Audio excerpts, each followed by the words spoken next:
this video, I'm going to show you a shortcut that was introduced in C# 3.0 a couple years ago that reduces further the amount of code that's required to implement properties in private fields. It's called auto-implemented properties. And just to review, here's the code that you'd have to write, for example, in many cases, to implement both a private field called name and a public property to allow that field to be both retrieved and set. And you can see in my particular manifestation of it, the default one, if we were to type the prop full and then get that full implementation, I'm doing nothing special here, right? I'm just going ahead and take whatever the value is that the user is passing in, the user of this class is passing in, and just setting it to the private field.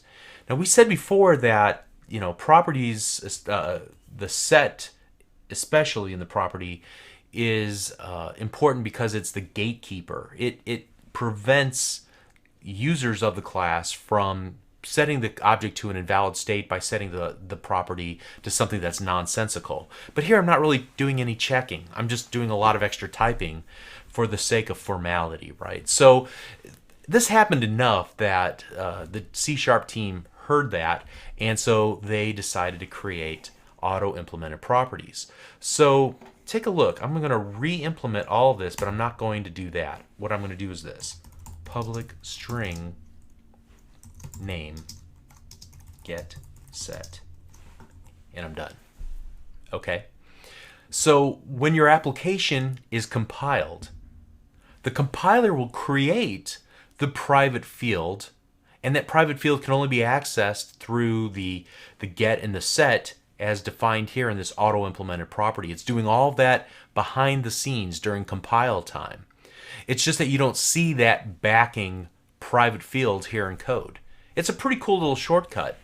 Also, to make it even easier, I can just do prop tab tab, and there we go, instead of having to do prop full. All right, so here's the deal. I just finished a few videos ago talking about how properties are the gatekeepers to your private fields. And now I turn around and I show you how to have unfettered access to the private field by using these auto-implemented properties. Even if it's not readily visible, we know that it's still there, that it's still getting access to that private field and setting it to whatever the user of the property wants to set it to. Why in the world would I want to do that?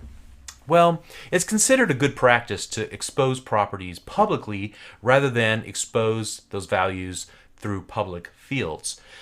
So with the properties, you can intercept the gets and the sets. Auto-implemented properties are a way for you to quickly add a property with as little declaration as possible. And then later, if you need to expand it and add some code in the setter or in the getter, you can go ahead and do that.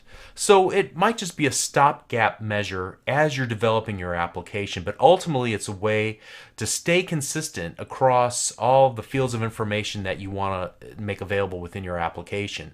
You are still using the public property in the private field, even if it's in the background, and you don't have to type all that much. So it's consistent with those properties that you may want to do more work with. You might want to fully implement then the setter or the getter.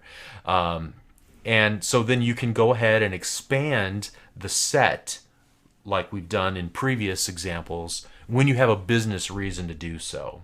So even if you're tempted, and from this point on, instead of just doing the public fields, like I kind of cheat sometimes and do that, instead of that, we're going to use the auto-implemented properties to do that. Again, a feature in C#, if you're trying to compile against previous versions of .NET, previous versions to 2008 and C# 3.0, this ain't going to work.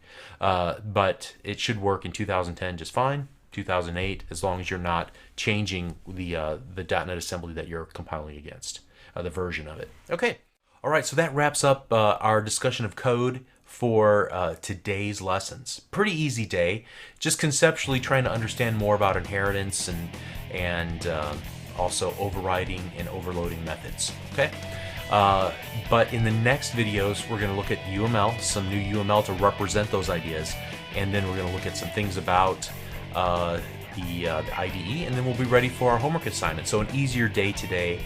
Stick with it. You're doing great. We'll see you in the next video. Thank you.